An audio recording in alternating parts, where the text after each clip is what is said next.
everyone, it's Mona here at Craft Clutch, and this is what I look like every Thanksgiving morning when I bake my pumpkin pie.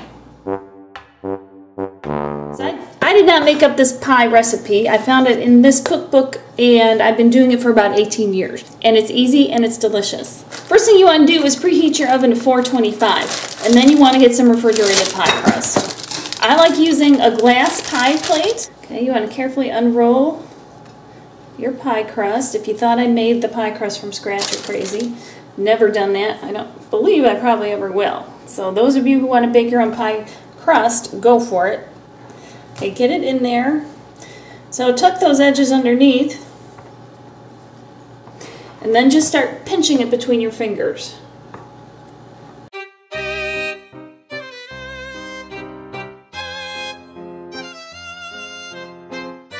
There's your pie crust, just like that.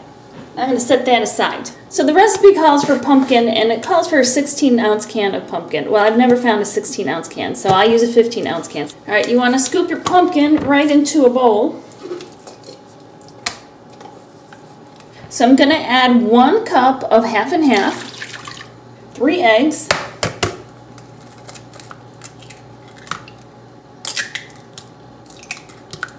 two-thirds cups of sugar, a 1/4 cup of honey, 2 teaspoons of ground cinnamon, 1 teaspoon of allspice. I don't really know what allspice is. This is the only time I ever use it. A teaspoon of nutmeg, half a teaspoon of ginger, half a teaspoon of ground cloves, and half a teaspoon of salt. So then you mix it all together, and I'm going to use a whisk because that kind of helps break up the eggs a little bit, but I don't whisk it per se.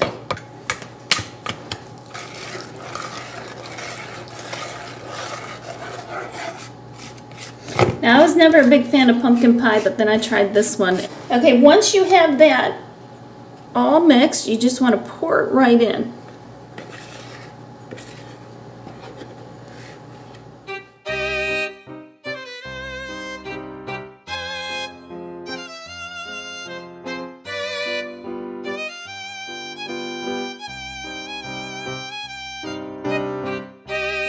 Okay, so it's in here. I'm going to take it over to the oven, which is set at 425, and then I'm going to let it bake for 10 minutes.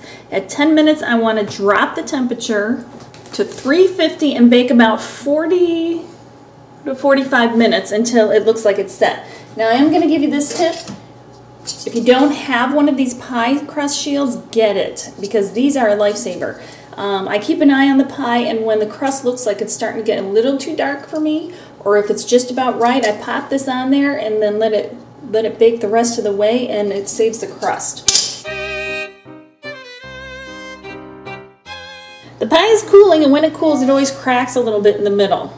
I seem to have more cracks than usual this year, but that's okay. Pie crust is perfect. We're going to cover that all up. You'll never know. So you have another roll of the pie crust in the box, so you want to get that out. So what I am going to do is I'm going to take a knife and I'm going to cut out some leaves.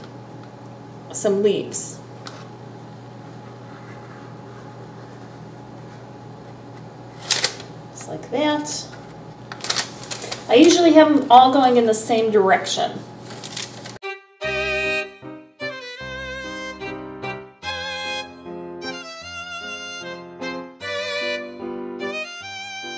If you don't want to cut them out, you can certainly use a cookie cutter.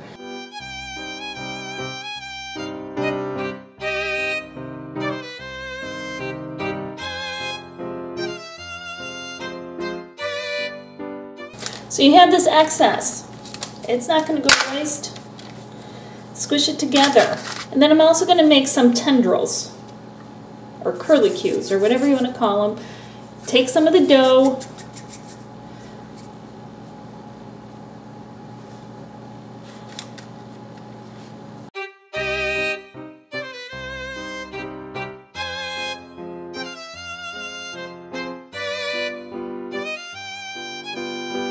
and then I also do little balls for berries.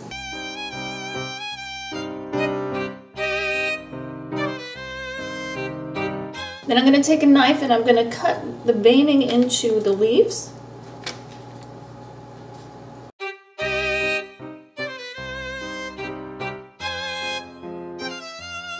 All right, now we need to finish these off. I have some half and half. I have a brush and food color.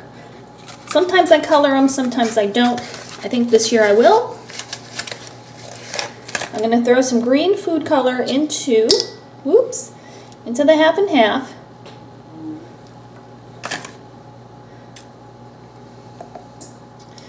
Mix it up. And then I'm going to just brush it right onto the leaves. And it doesn't really take everywhere, which is fine. And while it's still wet, before it all soaks in, sprinkle it with a little bit of sugar. And do that on all the leaves. You could probably do it with some colored sugar, but I don't happen to have any colored sugar on hand. And I've never tried it that way, but I would think that would work fine.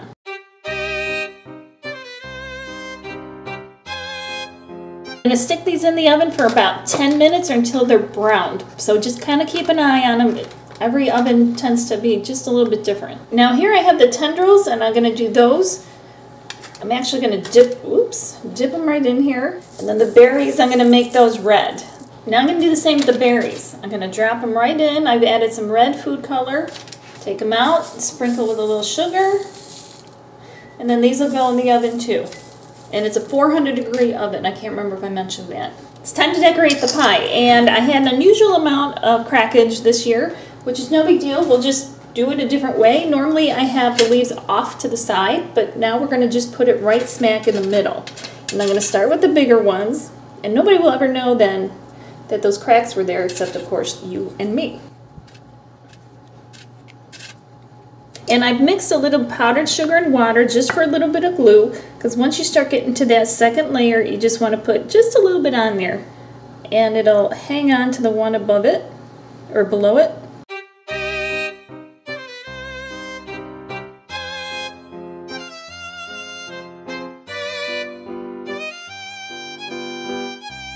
Then we have our tendrils. Do the same thing.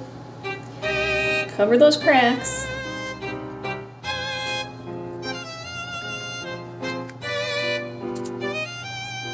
And then you got the berries.